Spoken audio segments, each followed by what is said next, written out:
You're not gonna fall for the banana in the tailpipe? What you talking about, Will? That's the dumbest thing I've ever heard in my life. Did I do that? Thanks for tapping in to another Thursday night episode of the JAG2G podcast. I'm one of three.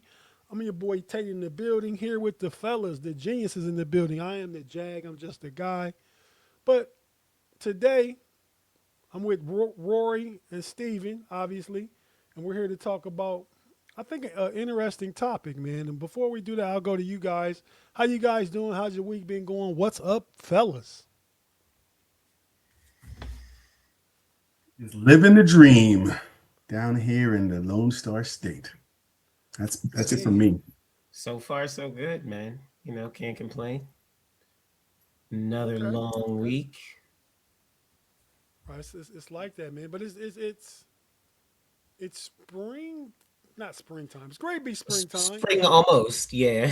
something to look forward to, yeah. Spring's a couple weeks away. We I think the clocks spring ahead this weekend, so you know you'll get a little more daylight and stuff. You'll lose 1 hour of sleep. Yeah, this time, but you'll get it back in October. Yeah, true. That's true. But yeah, fellas, man, we are part of a war now. This has happened. We're the all peace, no war president. We're in a situation, but we won't get into the politics. But we're here to talk about sports related stuff. And what we're going to talk about today, I'm sorry, I can never help myself, man. Y'all know how I go. But yeah, but you know what? I shouldn't even go there. I try and keep Steven off of it because Steven will snap on stuff like that. So I try and be a positive influence to stay away from it because Steven won't go there. Roy, you won't go there because if you go there, you better have your papers in your pocket. I know what you think. They will send your ass back to the UK. I'd be crying too. Like, hey, at least in the UK, they doing it right as far as the island files go and stuff. But you know, that's a whole nother topic. But today we're here to talk about the UK though. Send me back to the UK. They send me to like El Salvador. You know that. But anyway, they go mess up.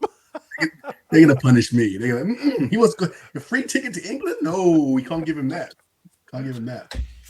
But nah, man, we're gonna talk about the NFL season over. We had the combine last weekend. Lot of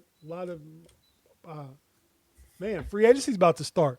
But what we're gonna talk about this week is the evolution. We're gonna discuss the evolution of the black quarterback because this past year, going into the season, I know half the starting quarterbacks in the NFL were black. 16 of 32 quarterbacks that opened the season last season starting were black quarterbacks. Highest paid player in the league is a black quarterback, Dak Prescott. I'm sorry? I said the highest paid player in the league is a black quarterback. It's Dak Prescott. Yeah, and the next one will be too here before the season starts. That'll be Lamar Jackson. It'll be Lamar Jackson, yep. But regardless of the pay, I think all quarterbacks are overpaid, I believe. I guess not considering the money the NFL is making. Yes, it's proportionate, but it just seemed like a lot of money, $60, $70 million to play 17 games. But you know, I won't be a hater. I just because NFL is making billions and billions of dollars, right? But let's talk about the evolution of that position, man, because it wasn't always like we see it today. These guys weren't afforded the opportunity. We'll go over some different individuals. I have some different slides to show, different thumbs, and as I pull them up as we discuss those guys, I'm gonna try and do it in a historic narrative. We may be all over the place. Steven's gonna lead the discussion, but we're here to talk about this stuff. You know, it's just interesting. If you have never checked out the Amazon Prime documentary, Evolution of the Black Quarterback, very good watch to me. Steven said it moved slow to him. 3 episodes, probably about 45, 50 minutes an episode. I mean, and if it moves slow, trust me, it's informative. I would definitely recommend everybody check it out. But yeah, man, so from there, I'm going to go ahead, Steven, put you in the driver's seat and let's start the discussion. And I'll just chime in as needed when I feel like we need to bring up a particular person. You started off, then I'll start with the historical aspect of it, going back to the beginning, before all of us, with some of these quarterbacks we'll talk about, and we'll talk about some of the ones that we liked, impacted us, and all that kind of stuff. But it's a huge discussion, and we won't waste any more time. We'll get right into it. No, so I'll start it off by talking about how I kind of came up with the idea for the topic. I was discussing football during that kind of like that earlier era, the late '90s, early 2000s era. I was talking about it with a coworker, and we talked about that Super Bowl, the Titans and the Rams, and I talked about how I was rooting for the Titans because at the time, as a young black man, you knew all of the black quarterbacks because there weren't that many of them. It was not like it is now, where, like Kevin said, half of the quarterbacks in the league are black, and a lot of them are playing at a really high elite level. It was like you could count the quarterbacks on your hands. And I thought about that when I started watching football, taking it really seriously around like 94, 95. It was like two guys. It was Randall Cunningham and Warren Moon. And I think by then Doug Williams was not starting. And I don't think Cordell Stewart was starting yet either. Doug Williams was out the league. Yeah. He left in Cordell 89. was like 5 years away, like, wasn't he? He came out like 95-ish. Well, Yeah. From Cordell. when? I'm saying if I started watching in 94, Cordell would have been Cordell would have been starting next year. Yeah. Probably was a 2 years away. I think he was like 96 was his first year. But all of these were guys that I followed, to the extent that I could. And at that time, it was just basically ESPN. But these are guys that you followed as a young black kid because those are the only guys who were playing that position. And the narrative then was that, these guys weren't smart enough, and while they could excel, athletically, they needed to have, better football IQ. And I thought that was interesting when you juxtaposition that next to a guy like Lamar Jackson, who got drafted in 2018 after we've seen many black quarterbacks succeed at a high level, win Super Bowls, guys like Russell Wilson, that the narrative is exactly the same. 30 years later, the narrative when Lamar was coming out of college in 2018 was he wasn't smart enough to play football, to play quarterback, and that he needed to change positions. And it's funny to me that when I looked at Lamar, and I don't know if you remember this, Kevin, but I said this to you and I said this to my stepfather. I was like, well, if no one wants to draft him, then if I'm the Cowboys, I would trade Dak and draft him because I think he's better. And I think he's going to be even if he can't throw the ball, who's going to stop him? No one can catch him. Like those are the things I was thinking. And I'm like, do these guys even think about this stuff when they look at these quarterbacks? And it's obvious they do because their opinion of quarterbacks is a lot more honest when the quarterback is not black, and if we want to start there, let's start like with those quarterbacks that I was talking about, the ones from my era, from when I first started watching football, between like Warren Moon and Randall Cunningham. They had some rocky careers, I would say, especially Warren Moon. Warren Moon was an interception machine, if I can remember correctly. I think one year he led the league in interceptions and in touchdowns. He led the league in yards, touchdowns, and interceptions one year. I'm pretty sure you're not correct. Warren Moon was a beast. Warren Moon was a Hall of Famer. He was a beast. He was Kevin. Brett Favre was an interception machine, and he's still a Hall of Famer. I'm just saying. I just kind of remember that being a thing that they used to talk about him. And then Randall Cunningham, I don't really remember a lot about him until the tail end of his career when he was with the Vikings, when him and Randy Moss went off for a couple years. Warren Moon threw 291 touchdown passes and 233 interceptions. And almost 49,400 yards. Oh yeah, he's a monster. Yeah. But okay, so I guess I asked the questions, and I just wouldn't poo-poo on Warren Moon. No, I wouldn't. I'm not trying to. I'm just saying that's just what I remember him being. I remember him being a gunslinger. I remember him being a guy.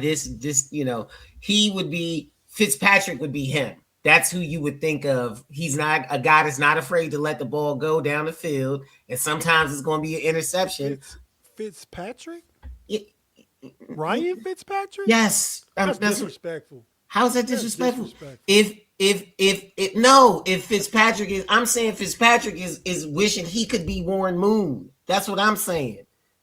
Think a guy who can let it rip down the field and just Warren Moon's, to me, biggest comp, and considering we talked about Muhammad Ali a few weeks ago when we were talking about athletes and social justice, Warren Moon's best years were he was robbed of in the NFL because he had to go to Canada to play football. Yeah. So he came to the NFL as an old guy and still threw for 50,000 yards. I was about to say he still led. After going to Canada for like his first 5 or 6 years of his career and leading Edmonton to like 4 Grey Cups in his career, which is the Canadian League Super Bowl. So he still, I think he still had a lot left, Kevin, because he still managed to lead the league in passing twice. Even you know. My comp for Warren Moon, you say Ryan Fitzpatrick.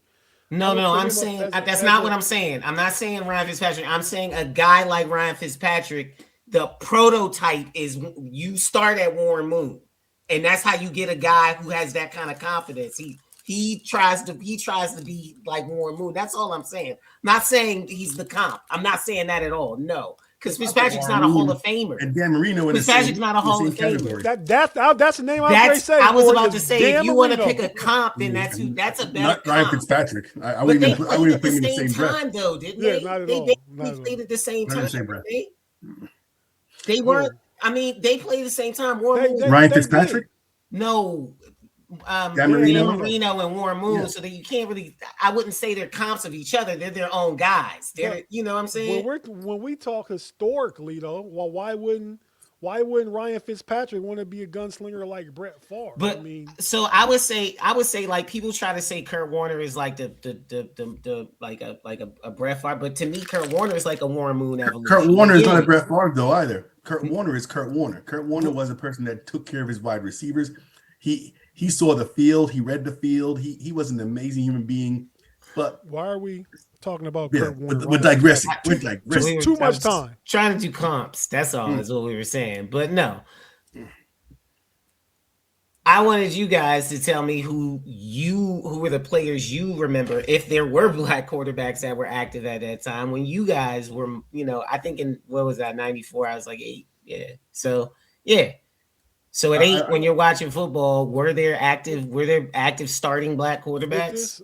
What year was it? I came in at 13. I came to the U.S. at 13. And I think I mentioned that when I came in, it was actually the era of the black quarterback to a certain, in regards to what was happened prior. Because when I came in, we had, like I said, Rodney Peete. We had Warren Moon. We had Randall Cunningham. We had Doug Williams. These were 4 black quarterbacks who were playing when I came to the United States. And when you look at the college game, there was even, way more even in that regard. At that time, way more, yeah. Yeah. You're talking about at 13, what year would that have been, Rory? 86. 86. Okay. So the same year Warren Moon got drafted that year, right? No, Warren Moon had sent to Canada in 78. Mm-hmm. Oh, so someone took his rights, but he didn't come play. No, he just in the NFL didn't. Let's go back and just do the diatribe of the history real quick. Get caught up, and I'll walk us through this because I actually have the clip. So if we get in the way back machine, we're going way back to the 19 teens, right? And Stephen, go ahead and read. Fritz Pollard was the first African American to play on a championship team in 1920, as well as the first black quarterback 1923 and coach in 1919. Pollard's efforts on behalf of African American athletes were Herculean. Okay, what team did he play for? He played for some team that don't not even a real NFL, doesn't even exist. I didn't document that. I didn't remember. I'm saying I think maybe it was an earlier, Ram, I think, but I think I was wrong. Oh, you're trying to say it was another Rams? Okay. He wasn't around. I know you're talking about Roy. You're talking about Kenny Washington. Yes, that's right. He played at UCLA, and then go ahead, Stephen, read it. Kenny Washington, 1918 to 1971, was a trailblazing American football running back who broke the NFL's 12-year color barrier by signing with the Los Angeles Rams in 1946. A star at UCLA and nicknamed the King, he was the school's first All-American and played alongside Jackie Robinson. And he was a quarterback. They even back then and how this happened was in the NFL they were segregated, right? Like blacks couldn't play. This is around the same time Jackie Robinson broke into baseball, right? Kenny Washington out in L.A. went to school at UCLA and later played for the Rams. That segregation wasn't allowed out in California, and they practiced at the Los Angeles Memorial Coliseum back then. That's where they played their games and practice, and that wasn't allowed there. So they had to let black players on the team. So him and one of his teammates were the first like black players to be in the NFL at the time because of this rule in Los Angeles. Because California was, not the south of that age, right, back then. So Kenny Washington was really impactful when we talk about the journey. Like I said, he played football with Jackie Robinson, the first guy to break the color barrier in baseball. Jackie Robinson is the only player in baseball that has his number retired. So Kenny Washington played with him. So we're talking about trailblazers playing together, right? At that time. And then as we move along, we got a quarterback like, if you remember this guy, which I didn't even remember because he didn't get to play in the NFL. But go ahead and read about Chuck Ely. Chuck Ely is a legendary American-Canadian quarterback who went undefeated in college at the University of Toledo, winning 35 straight games. As a trailblazer, he became the first black quarterback to win a Grey Cup in the Canadian Football League in 1972, playing for Hamilton, Winnipeg, and Toronto over 7 seasons.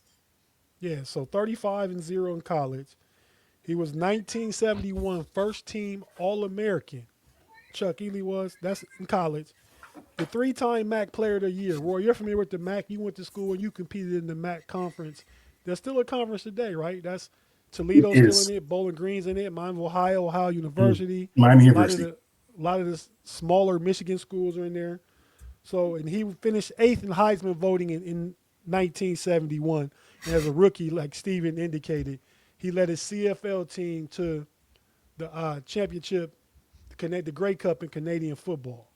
So these are some guys that didn't even have the opportunity, right? Opportunity to go. Yep, play. And we're catching up slowly with some impactful figures here. Go ahead, Steven. Eldridge Dickey, after playing for Tennessee State University from 1965 to 1968, he was selected by the Oakland Raiders in the first round of the 1968 NFL-AFL draft. Dickey became the first African-American quarterback selected in the first round by an American Football League or National Football League team. I have never heard of him ever. Exactly. You know who he played for? Who his coach was? Who? John Madden. Did he play? He played a little bit, but in the same draft that he went number 1 first round, guess who else they drafted in the second round? Who? Ken Stabler. So they drafted 2 quarterbacks. Hey, Ken Stabler's a Hall of Famer. Yeah, I was gonna say, yeah. So he beat him for the job and then never got to play. Right, never really got to play. So yeah, he was a first round draft. The first round African American quarterback drafted way back then. I wanted to say, go back to Kenny Washington real quick. His legacy. He was the first UCLA player to have his number 13 college football jersey retired and was inducted in the College Football Hall of Fame in 1956. That's going back to Kenny Washington. But yeah, Eldridge Dickey. Then we have a guy. Go ahead and read Jimmy Ray II. Jimmy Ray was a trailblazing quarterback from Michigan State University, becoming the first black quarterback from the South to win a national championship and the first black starting QB at Michigan State U. He led the 1966 team, a key part of the famed 1965-1966 Spartans, and later had a 36-year NFL coaching career. Wow. So yeah, got guys we don't even hear about. He was in the league for 36 years. Coaching, and the thing is, he won a national championship Okay. in college, and never had opportunity to play in the NFL because this is how they, the narrative on It these was a guys ceiling. back then. It was a solid ceiling. Like you, Yeah. okay, you had a great time in college. You did some amazing things, but that's where it ended for you in this country. I think the first time that I saw a guy where no one could argue whether or not he was going to be the number 1 overall pick and whether or not he was going to be a starter was Michael Vick. Like none of them guys could really play any of those games. They tried to say he wasn't smart enough, but athletically, everybody could see what he could do.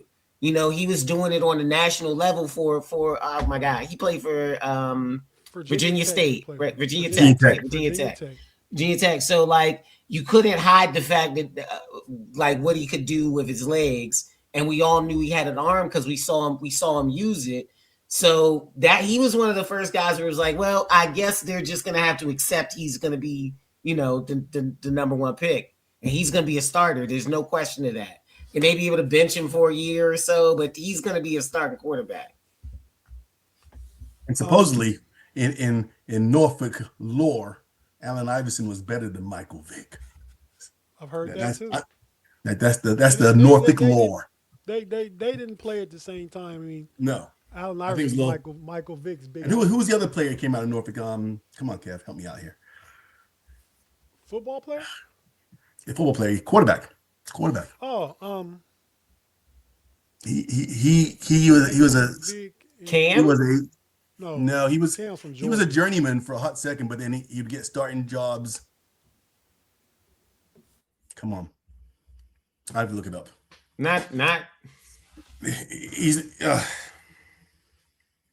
have to look it up. But anyway, are we done with the history lesson? Is there one more, Kev? Any more? Yeah, they're Rory, why don't you read this one? You talking about Aaron Brooks? Aaron Brooks, yeah. He played for the Saints, yeah. Saints. He played for them. Producing them. He was trapped on those terrible Saints teams. That wasn't he. Yeah, he was good. He was good. Okay, Marlon Briscoe was an American football player who became the first black starting quarterback in the modern NFL AFL era in 1968 with the Broncos. Known as the Magician, he set a rookie passing record before transitioning to a successful wide receiver, winning 2 Super Bowls with the Dolphins. So he set a passing record and then was converted into a wide receiver. And then what I find ironic is this was during the time, a couple years later, not that much later, Fran Tarkenton came along and their games were identical. If you remember Fran Tarkenton, even seeing run around. Yeah, that's what he did. Because those pockets broke down quick back in the day.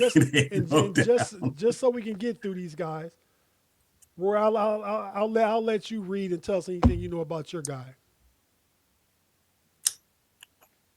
James Shaq Harris, born 1947, is a trailblazing former NFL quarterback and executive, renowned as the first black player to start a season opener in 1969 and a playoff game in 1974.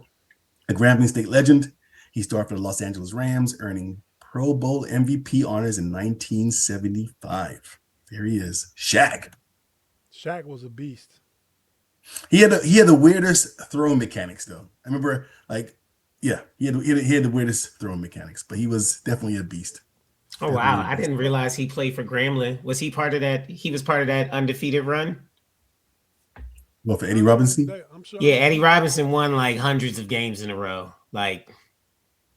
But as you're seeing it also a theme where a lot of the quarterbacks coming out of the HBCUs, right? They just get completely disrespected. Well, I mean, you got these conferences that wouldn't even let African Americans play. So you have this even they had no, we're not taking you. So you had to go places where you were actually wanted. But again, you and I both pointed out we were talking about an HBCU powerhouse. Grambling was the school.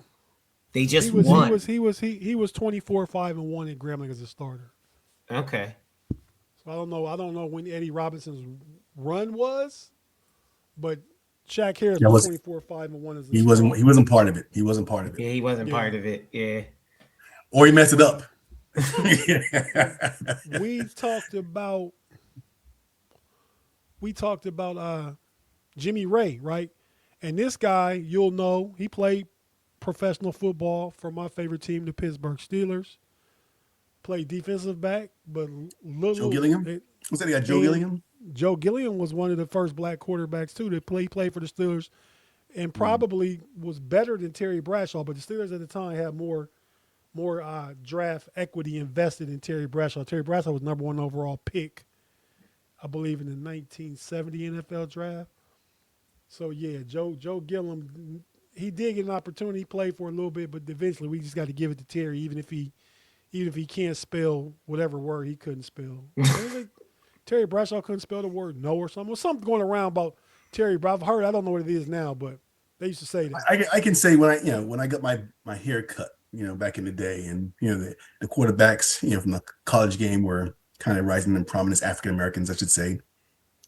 They would talk about, hey, I remember the two names that came up with Gillingham and Harris.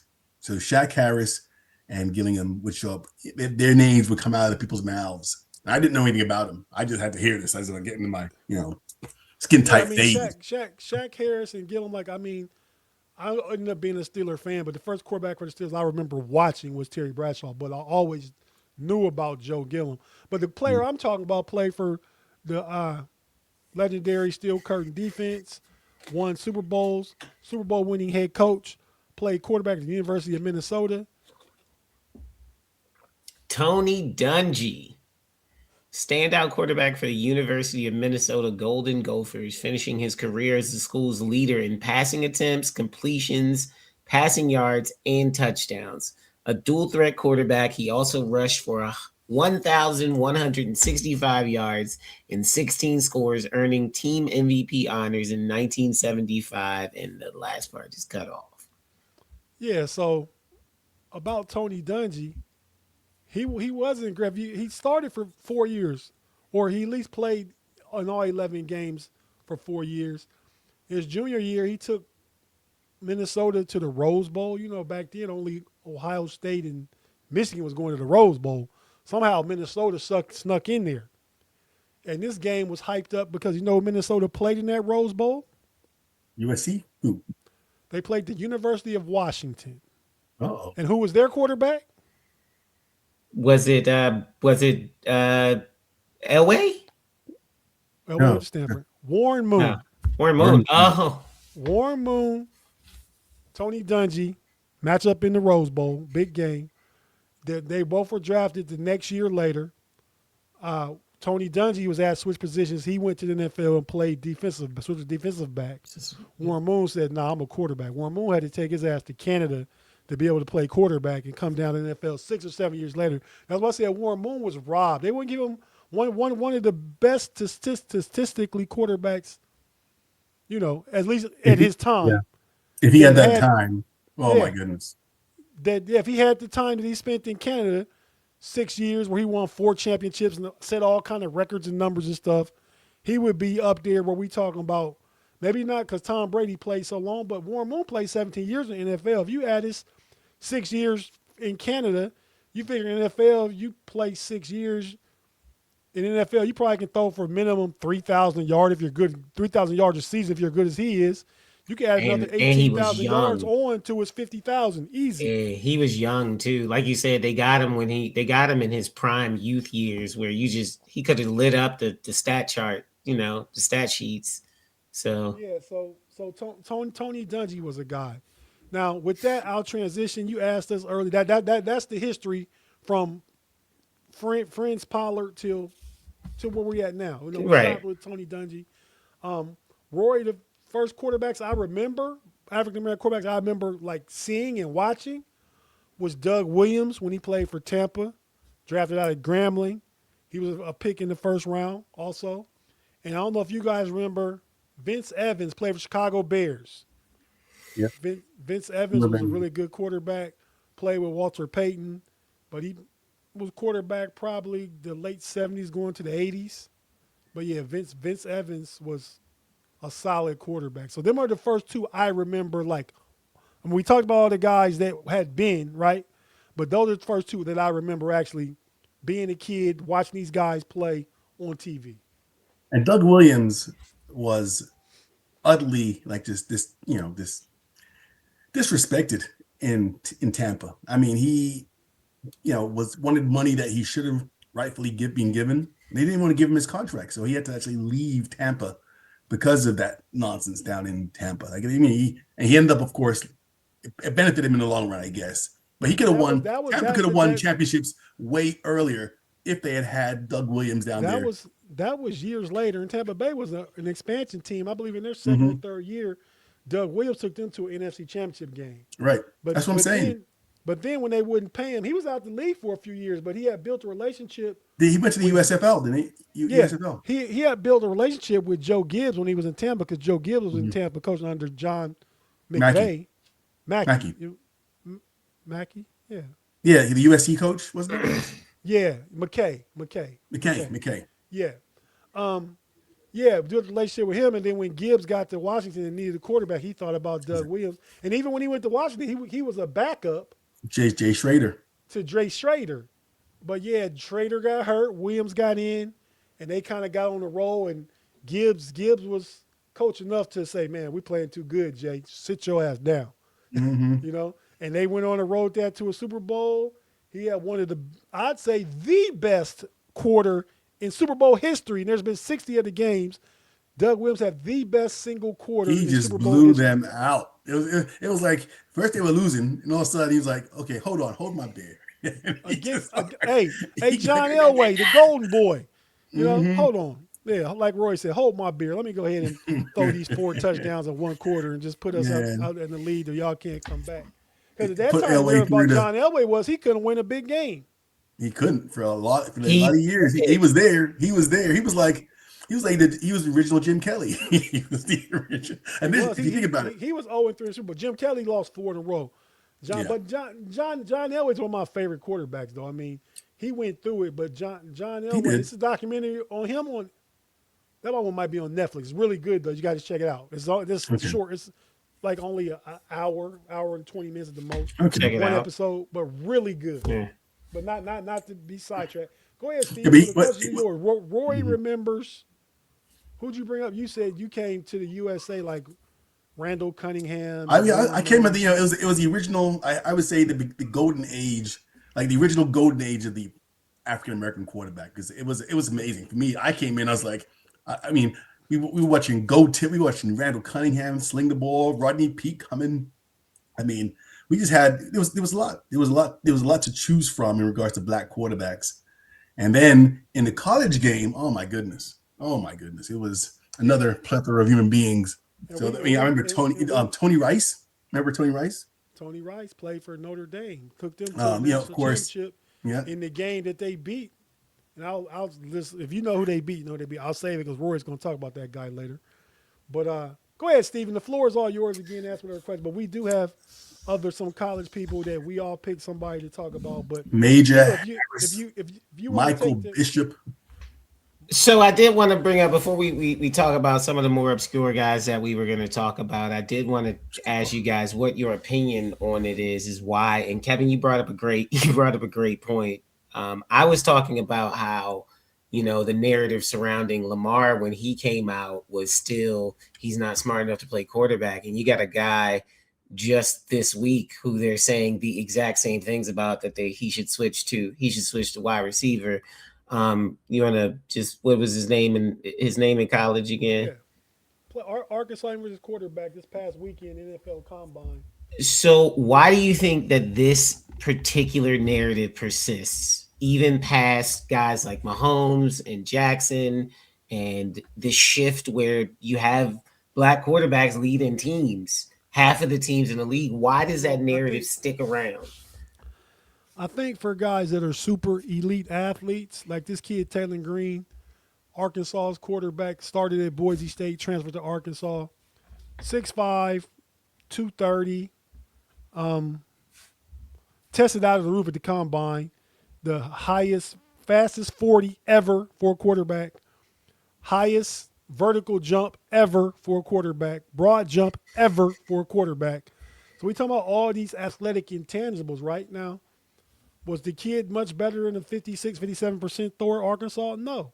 But that doesn't mean you got to transition to a wide receiver. But when we talk about it, I think teams, general managers, and coaches see the huge upside in athleticism.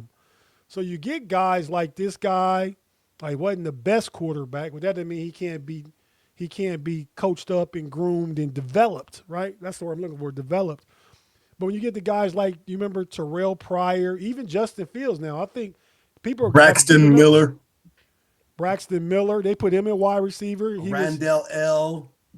Antoine Randall L was a great quarterback in Indiana. You're right. He was too. Mm-hmm. Got moved to wide receiver. And the guy I'll talk about got moved too, but I'm not going to bring him up. I'm going to save my guy because somebody you guys are slipping on. But, yeah, no, so I think you see that upside, 6'5", the size, the speed, the explosiveness. Like, man, that dude can play a position on the field. Might not be quarterback for us, but maybe we can move him to wide receiver and get a lot of usage out of him. So they rather train them to their athleticism to be a wide receiver or some other position that's not the quarterback than develop them as quarterbacks. So, and he was actually, I got a quick clip. I'll just play it real quick. The kid Taylor Green after the combine last week was interviewed, and he had this to say. Man of the hour, Taylor Green, Arkansas quarterback. Look at this frame, people. I mean, who does your dad comp you to? Randall Cunningham. So another quarterback we talked about, his dad obviously is old enough to appreciate and have known Randall Cunningham and said, who does your dad compare him? We know Randall Cunningham was a beast. Mm-hmm. You know? But I will say in Philly's Randall Cunningham was a weapon, was explosive, had a hell of an arm, could pass, but after he left Philly and was kind of a backup for some years somewhere and went to Minnesota is when he had his best. Did he win MVP that year? I don't think he won. I think Kurt Warner won it. I'll check, but no, Randall Cunningham, check. He He was definitely in the running. You talking about that 98 season where they went 15-1. Yeah, Randy Moss's rookie year. Oh my God. He went off. With Chris Carter, but he was a much more polished quarterback at that time. Yeah. Who could run versus, and that's what I think the guys need time to develop. And back then they weren't giving them a chance, but back then they did develop quarterbacks. They just didn't develop black quarterbacks.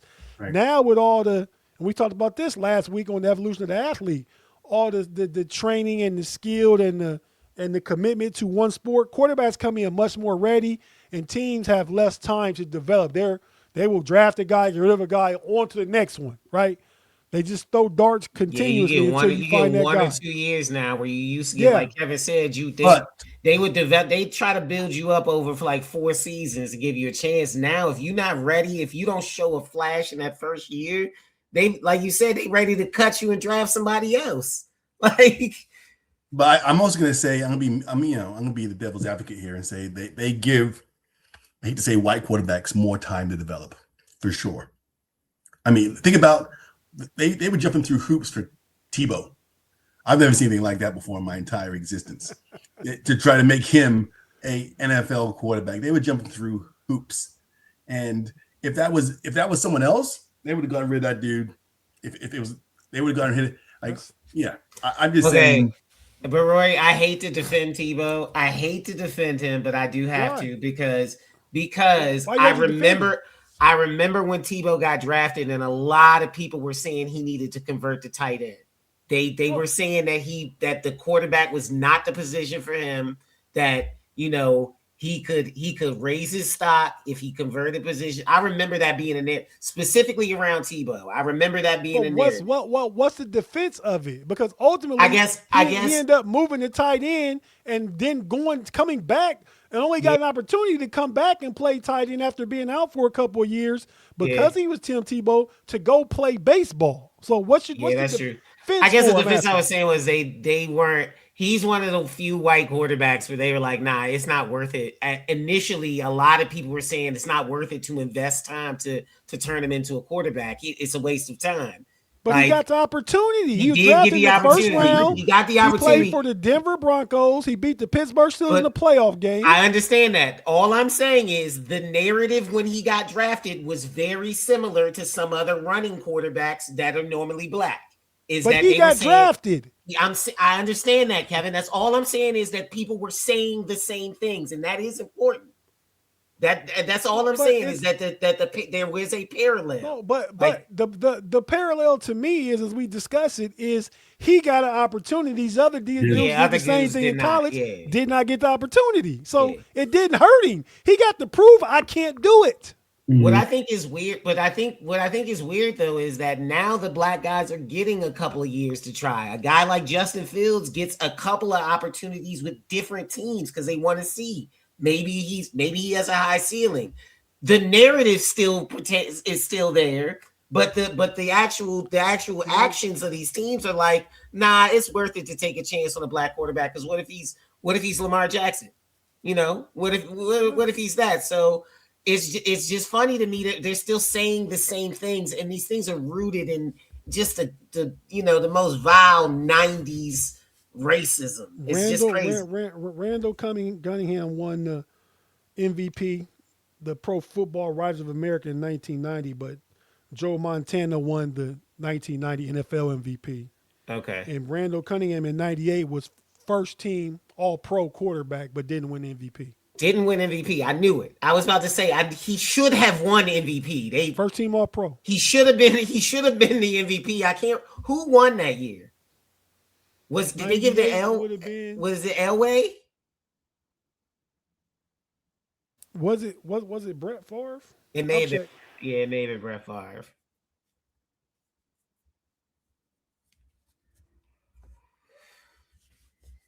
Oh, Terrell Davis. And it's been a long time since he's been a non-quarterback. He rushed for 2K.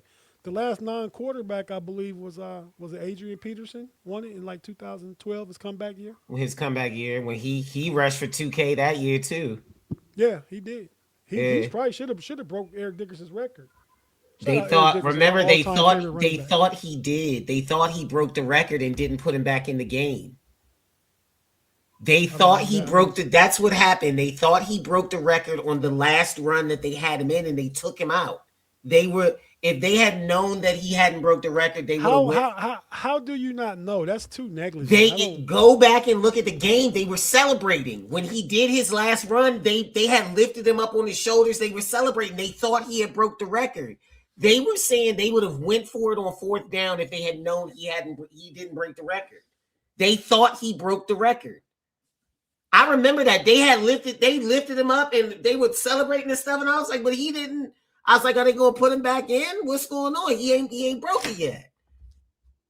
I don't remember that, Steven, but he did go back and look at the video. They thought he broke it. The offensive line had him up in the air. They were celebrating.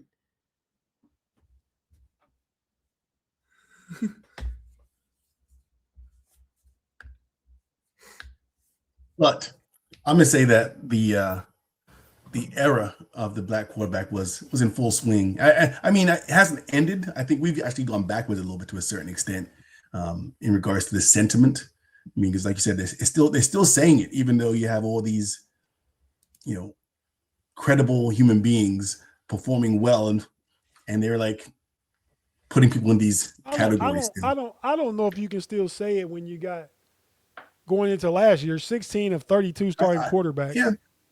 I mean, and consider that's 50% of the NFL starting quarterbacks going to last season were black quarterbacks when about 14% of the population is black. So, I mean, I think NFL quarterbacks are doing pretty good now comparably to everything else. I'm saying the sentiment comes out very quickly. You know what I mean? The sentiment does still come out. Can they win it with that quarterback? Can they win it with this quarterback? Now, that's what comes out is all I'm saying. And I mean, I don't think that's going away anytime soon. Nah, you're right, Rory. You're right. I mean, Dak Prescott, he deserves it though. He deserves the vitriol. Don't be a hater. Don't be a hater. Next guy up, and he hasn't proven himself, but I wouldn't have drafted him. where they drafted him and the expectation would be on him. But I keep saying he has. I would say for sure, Dak has raised his bar for sure. He has. Dak has outplayed his where he was drafted and expectations of him. But yes, well, Dak in college did have Mississippi State, the #1 team in the country too, though. Yeah. So before we run out of time, we do want to cover, because everybody picked out, a black quarterback that they wanted to highlight. Maybe talk a little bit about their career, some of their highlights. And we want to go ahead. Let's start out with Rory. Rory, you want to talk about your guy a little bit, man? Well, I still think real quick. We still got about 8 minutes. Okay. So if you want to comment on Dak, because I was gonna say before Rory interject, the guy I was talking about right now today, who I feel like he was drafted too early. When you get drafted early, expectations are created, whether rightly or wrongly. You're drafted early, and a couple of guys, right? Anthony Richardson, Colts. Oh, yeah, for sure. The number 4 overall pick a few years ago. Now, he only had 15 starts at Florida. You know what I mean? Now, there's potential and upside there. Is he strong-arm kid? Is he super fast? Is he super athletic? Does he play quarterback? Yes, all those things. But why did you draft a guy? The quarterbacks we see doing well now are your Bo Nix guys, the guys, your Tyler Shows this rookie year at the Saints. It was desperation, Kevin. They took a shot on a guy that they thought had a high up ceiling because the organization was desperate to turn it over. You had Luck retire way before anybody thought he would, and you're trying to catch lightning in a bottle again, when in reality you didn't really work that hard to get the last guy you got. You just tanked, and you let a Hall of Famer walk in free agency. So I agree with you. I think he should have stayed. Luck's been going for about 8 or 9 years. It just took him like 3 years. So they were looking, but they still took him way too early for what he had produced and done in college. And they should have blamed it on him. He shouldn't have came in as a starter. He should have been somebody that sat behind a proven veteran and can learn, get the experience that way. I'm with you, and I agree. I'd actually say the same thing about Fields. I think that Fields was thrown in to start way too early.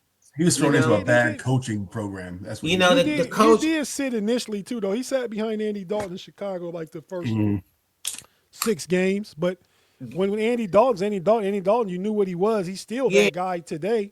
You want to see the new guy, and coaches that are coaching for their job.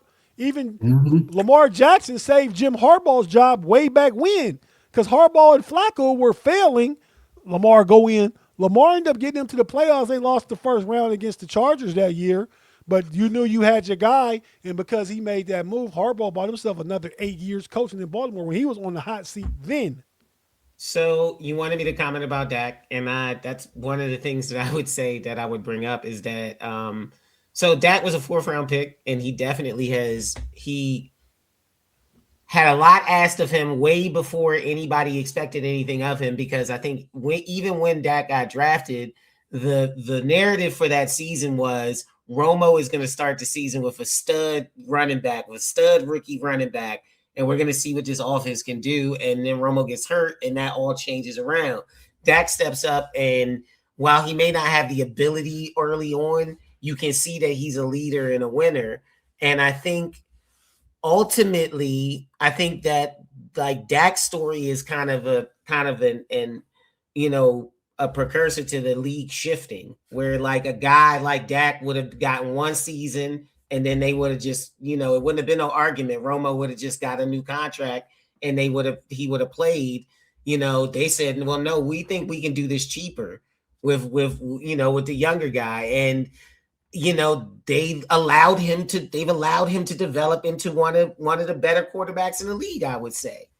And whereas when I was a kid, you would have never seen any guy like that come up. There would have never been no 4th round guy to come in and then he just get to be the starter. That they would have never, you know what I'm saying? It never would have happened like that. It's not true, because it can happen. I'll say it can happen. It doesn't typically happen, because that's Russell Wilson's narrative. Russell Wilson was a 4th round pick, or 3rd round pick. He beat out Castle though, didn't he? No, he didn't beat out Castle. He beat out Matt Flynn. They had just paid him $40 million to come Flynn. from Green Bay.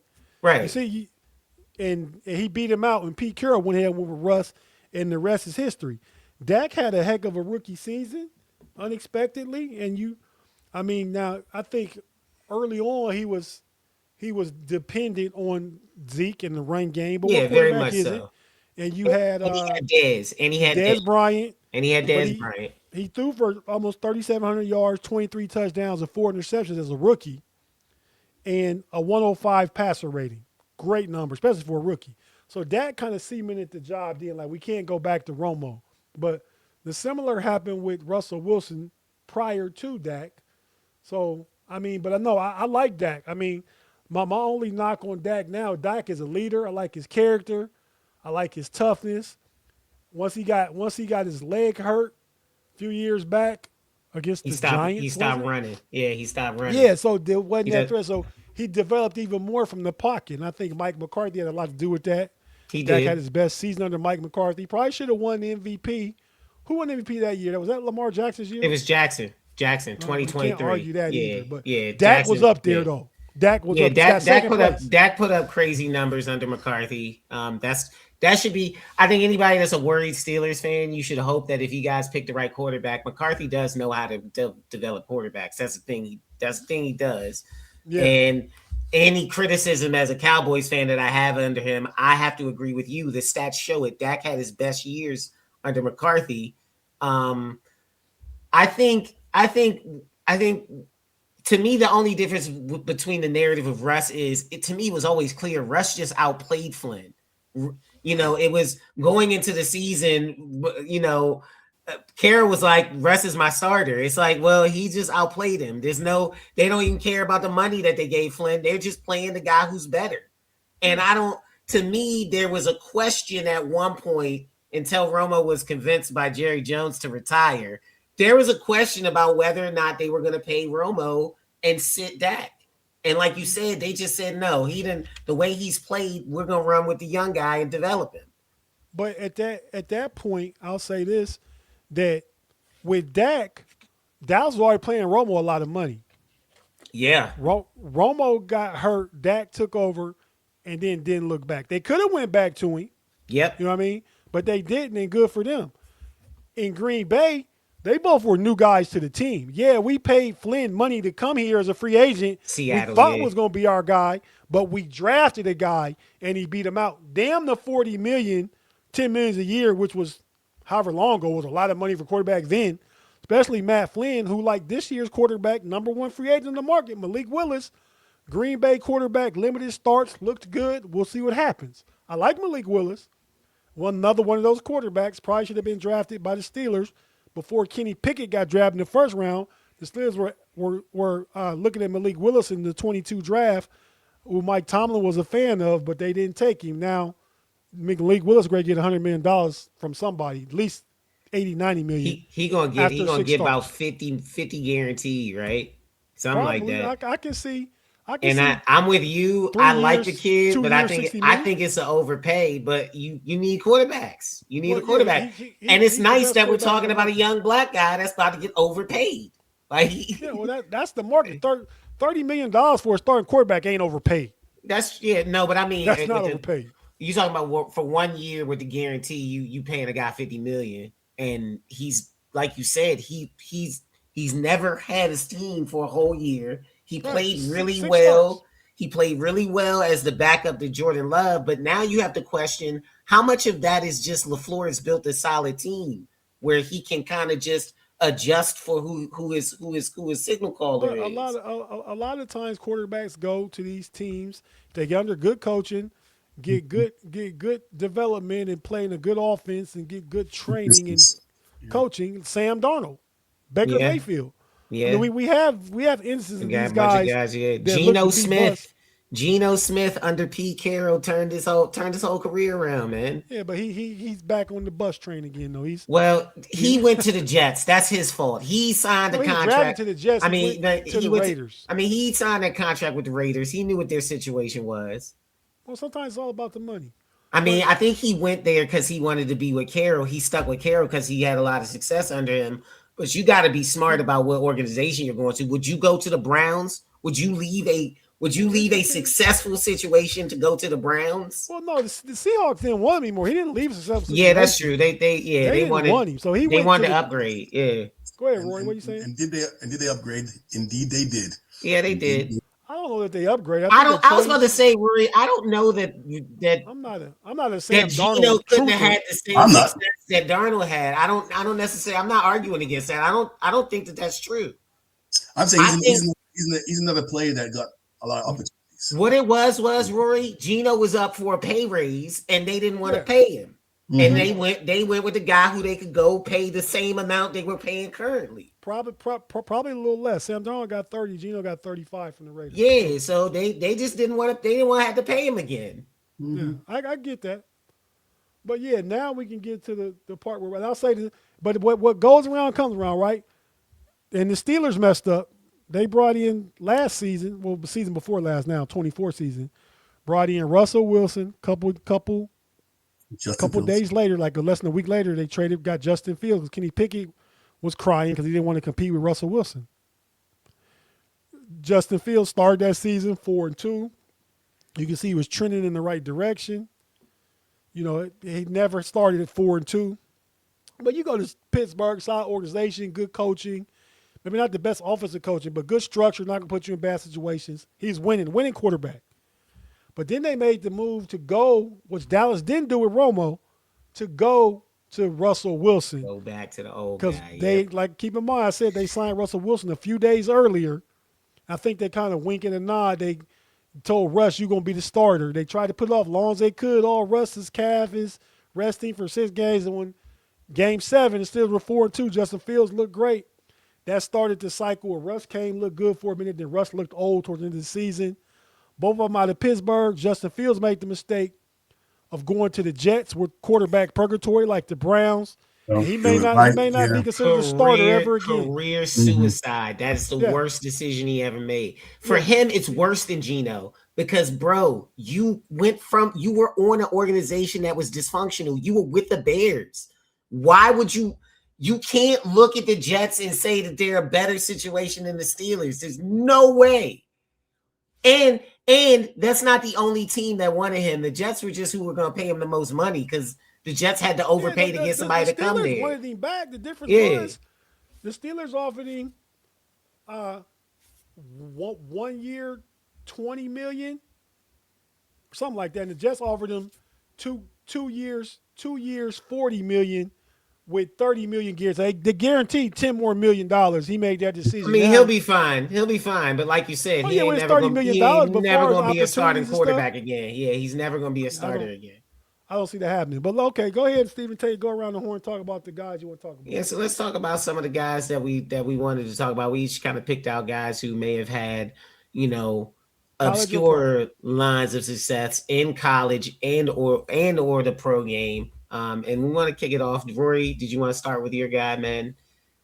Well, I mean, I have 3 men. I have I have Tony Rice, Michael Bishop. Before you take all 3, we get our turn to share one. You can have some honorable mentions. You might say one of ours. You can't just. Okay, well, I'm sorry. Okay, Major Harris. That is Mike. In trouble, stiff arms, the would-be tackler comes down over the 25 to 20, goes around about it to 15 to 10 to 5, a touchdown with Virginia. He did it. Yeah, that's a big dude. Oh my God. Major Harris, man, oh man, he was a joy to watch. Major Harris is a legendary former West Virginia University quarterback, 87-89, who revolutionized the position as a dual threat playmaker. He led the Mountaineers to an undefeated 1988 regular season. Was a 2-time Heisman Trophy finalist. I think he took like 3rd and 5th, something like that, and became the first NCAA player to pass for 5,000 plus yards and rush for 2,000 plus yards in a career. Absolutely phenomenal. Major Harris was a beast. He was. Definitely was a beast. He was definitely a joy to watch. I mean, Did he end up getting drafted, Rory? He did, but then didn't pan out. Kind of. He was in the league.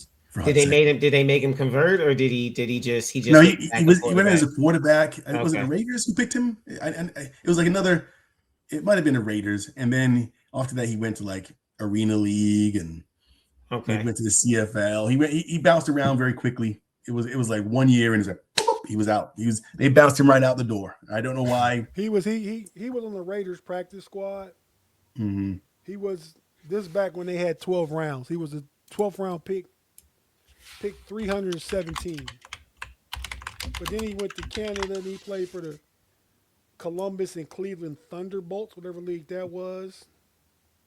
The West Virginia Lightning Huntington Hawks, Ohio Cannons. So a lot of kind of like barn league football teams and stuff like that.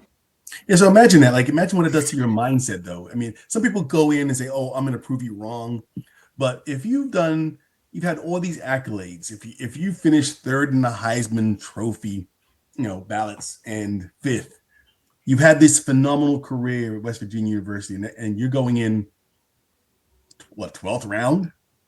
That does something to you, man. That would do something to me. That would do something to me for sure.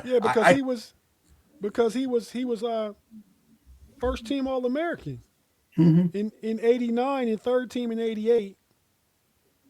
Yeah, so he did play in the CFL.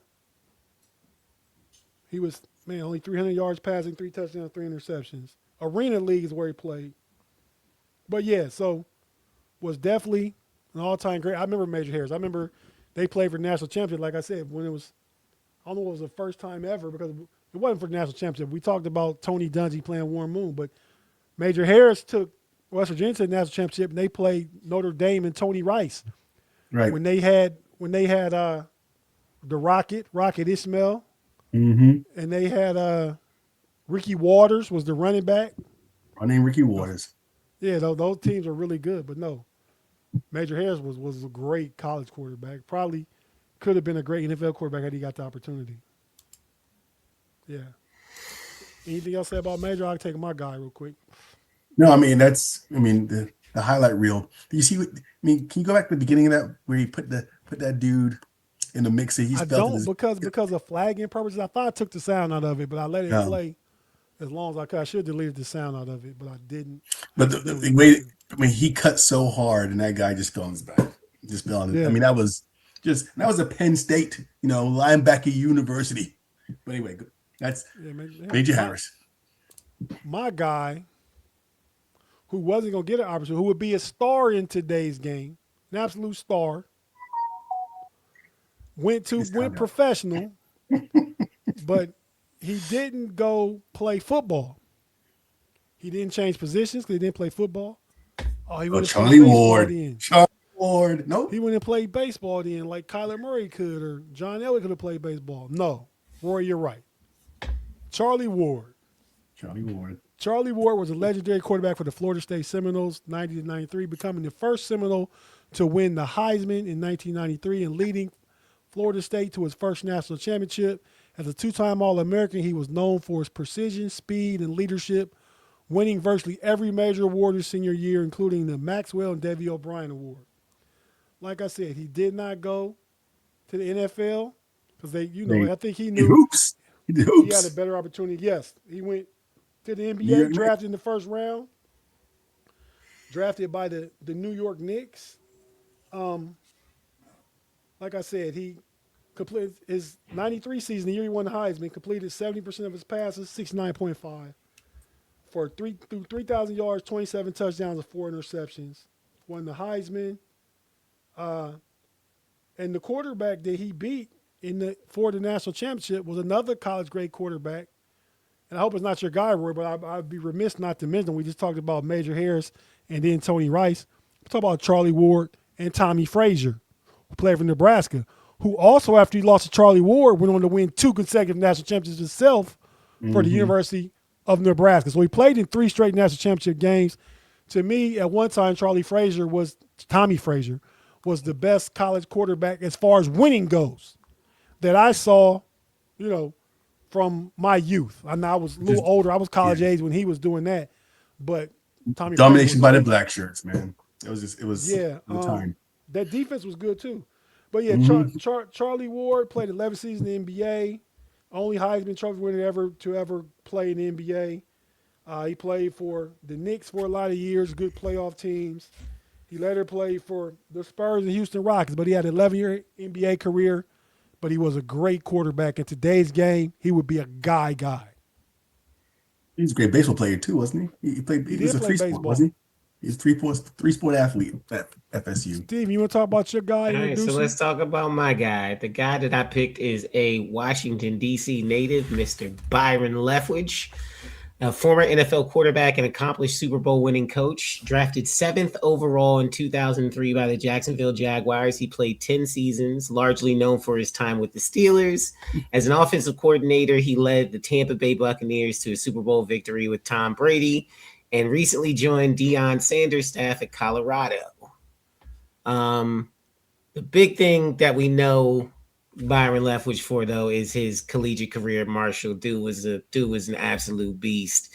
And I don't know if you were able to find the clip, Kevin, but I think famously he's known for a 2002 game against Akron in which he broke his shin and his offensive lineman carried him down the field.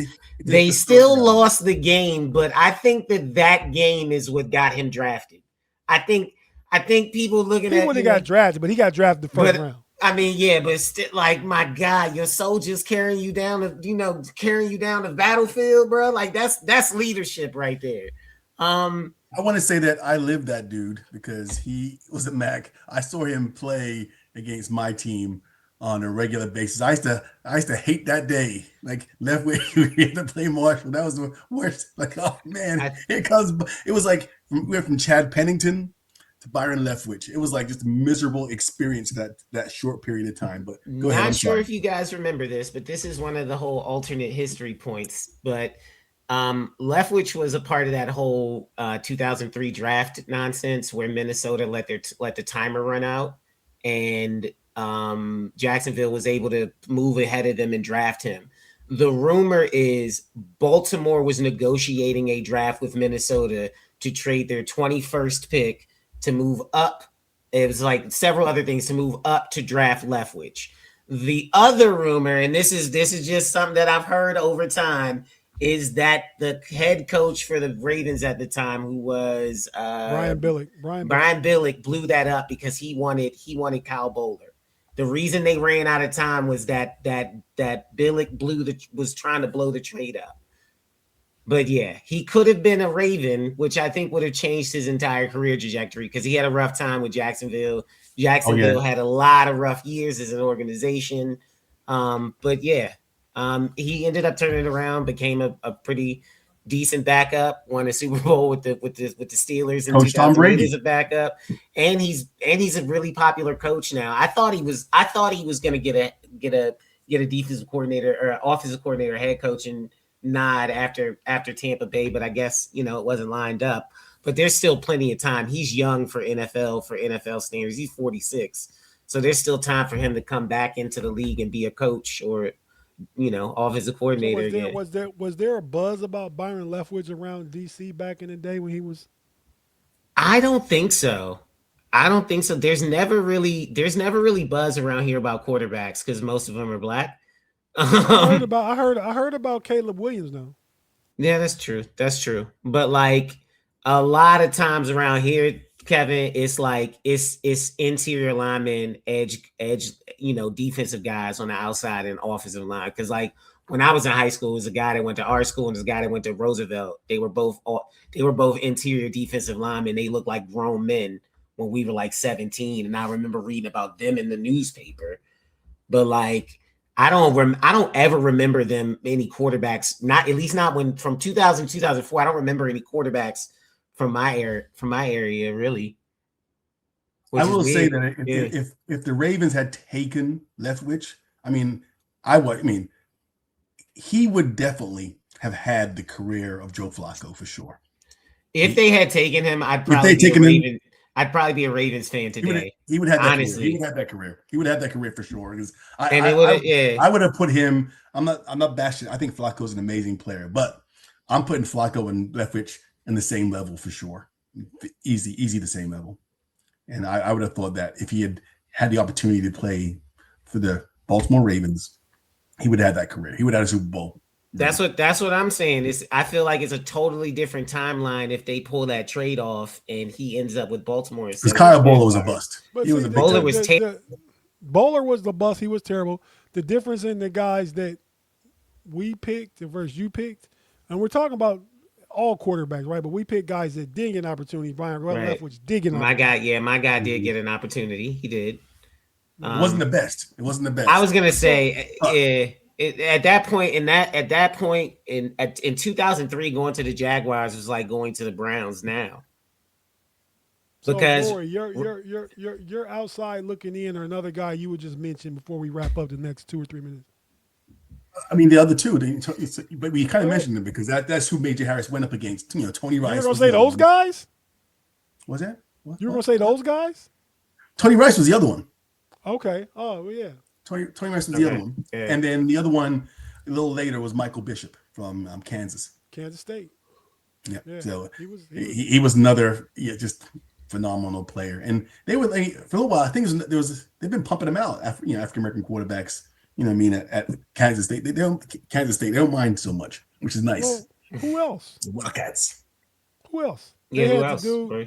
They had the dude that sucked for Cleveland and Green Bay. What was his name? He got drafted in the first round. I'm drawing a blank at this point. It'll come to me eventually. No point in dwelling in it. But I'm saying that they've had more than one. They've had more than one for sure. I can't remember the guy's name. Mm-hmm. Josh Freeman. Oh yeah, Tampa Bay. It was terrible. Yeah, he was bad. He was drafted in 2009. That seems so long ago. It was 16 years ago. Yeah, he was bad. He cost Chucky his job actually, because that was Chucky's quarterback pick when he was down there. Yeah. Josh I don't Freeman, think he was bad. I think Michael didn't he get hurt? He got hurt. Nah, he had. Bro, he Josh had Freeman got I'm hurt. not gonna put his stuff out there, but he had some problems. Okay, I thought he got hurt. Yeah. But Nah, maybe they're hurt. He never really panned out. Now I like the upside and the potential and the talent, but I think that's what we get caught. But that's what you get caught up in with quarterbacks in general. Yeah. Quarterbacks are a dart throw. I'd say 30% of them legitimately make it. If you get up in the 60%, you get you a solid backup. If you don't get the guy but get a good backup, you're doing good, because you got to keep trying to get a guy, because you consider all the guys that's drafted. When a team gets a quarterback, they had that quarterback for 8 to 12 years typically. I think that the league is definitely not taking enough time on quarterbacks. A lot of that is because of the structures of the contracts. It's the job. But yeah, they don't. A guy like Darnold, that's just a situation where they didn't give him enough. Like a guy like Darnold or a guy like Daniel Jones is another one. He's been bouncing around for a hot second. Yeah, these guys, they're not the getting second team. They're kind of sticking them in. There was a time, and this is dead. There was a time when you drafted a guy and he didn't start. That was just a thing. You already had your guy, and that never happens now. So you got guys drafted in the first round who are used to winning. They're getting drafted by terrible teams because they're getting drafted high in the first round. And the first thing they start doing is losing all the fucking time. Is you just lose. And you don't have a lot of times. Say that word. I'm sorry. You end up in a situation where you have a bad coach because you're on a bad team. The bad coach doesn't know how to get you out of the losing mentality. And then you get 2 years. That's it. You get 2 years, and then we dropping your option and releasing you by the end of 2 years. That's not enough time. Not at that position. It's coaching jobs. Even the good guys don't get good until like their 4th or 5th year. Would you agree? The good guy, the guys who come out the gate on fire, they don't hit their stride till like year 5. That got good. I go back to Brock Purdy was good. C.J. Stroud played good his rookie year. Think about Peyton Manning's first year. Now, right? He was throwing them picks. Now it's different. Now guys aren't drafted to develop. Drafted because we're trying to save my job as a GM, as a coach. I need a new guy. I'm trying to get a guy who can get in here for $5 million a year, and hopefully he'll be really, really good, and we can win while we're paying him $5 million a year. Yeah, it's the business of it kind of leaking into the competitive side of it. Yeah. Yeah. I'm saying the coaching carousel, I think, is part of the problem, and that's so there's no development of quarterbacks anymore. You need someone who can win now. I think that you're going to have it's almost like with the NCAAs, people are going to be bouncing around at this point. Like the Sam Darnold's going to be bouncing around for a hot second until they find a system that they work well within. I still believe that Justin Fields can find a system that, I mean, if he came to the Rams, we could do, no one's going to take a chance on him though. Sean McVay will. Sean McVay they won't give him another shot. Sean McVay could sit behind Stafford for another year and see what you got. Now, I'm always with the talented upside play.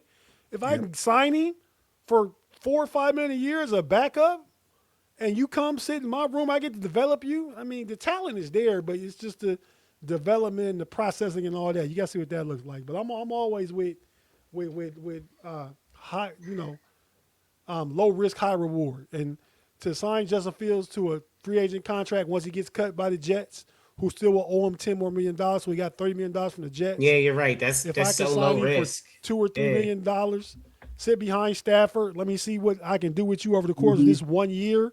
If I can develop you to replace Stafford in this offense, that look different.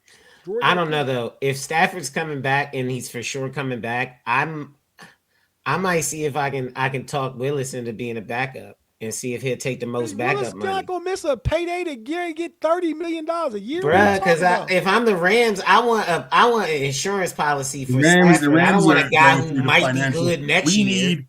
I want a guy who's good now because if Stafford get hurt, that's the season. But Steven, you can't pay Stafford $50 million and Willis $30 million. Why would Willis go there to sit? And I'm up for $30 million right now. Because you might get a Super Bowl. No, that don't make you might win a Super Bowl. You know what I'm saying? You ain't winning those Super Bowls. Willis where you about to get $30 million, you're not winning. You ain't gonna be smelling the playoffs. Willis might move to the DMV. He need that money, right? Let you tell it. He needs that $30 million. You think Washington will sign him? No, I'm just saying he might move here. He need that $30 million. I ain't say signing. I don't think the Rams are signing because they already paying. Washington make more sense because they're not paying Jaden Daniels. If anybody was going to sign him, I'm not saying they should either because they definitely should. It's going to be a terrible team. It's going to be a bad team. It's going to be somebody that don't have a quarterback. If anything, doesn't have a quarterback. Washington needs a backup. Because they need a backup bad. They have proven they need one. They cannot have a hot streak and all of a sudden. But like Kevin said, you can't pay a backup. You can't pay a backup $100 million contract. You can't do that. It's not sustainable. He's not going to be going to a team that's paying a quarterback or a team that's identified their quarterback. No, because he's going to a terrible team. Daniel in a minute, and Stafford 50 million, 52 probably, and you're talking about get Willis. You can't do that for $30 million. You can't do that, and you're playing great pay Puka Nacua. And you got bills to pay, man. You got to think from a fiscally responsible perspective. So which of them guys goes then? Because one of them receivers got to get traded or something. You can't pay all them guys. Who are you talking about now? Because don't the Rams got Puka? They got Kyron too, right? And they got the rookie they just got, right? Didn't they just draft another guy? No, I'm thinking that's Tampa. I'm tripping. My bad. I thought y'all were flush. The Rams are not signing Willis. Number one, I'm saying. I said Justin Fields. It was ridiculous. It was a farce. It was facetious. I said Justin Fields. It was me saying it as no. It was me saying this. If I'm the Rams, that is priority number one is get a high quality. Well, you're better off trying to trade up and get Ty Simpson in the draft with your 2 first-round picks than you are going to get Malik Willis. Get a guy out the draft to sit behind Stafford versus. That's a much better idea. Yeah. It is. Thank you, Kevin and Rory.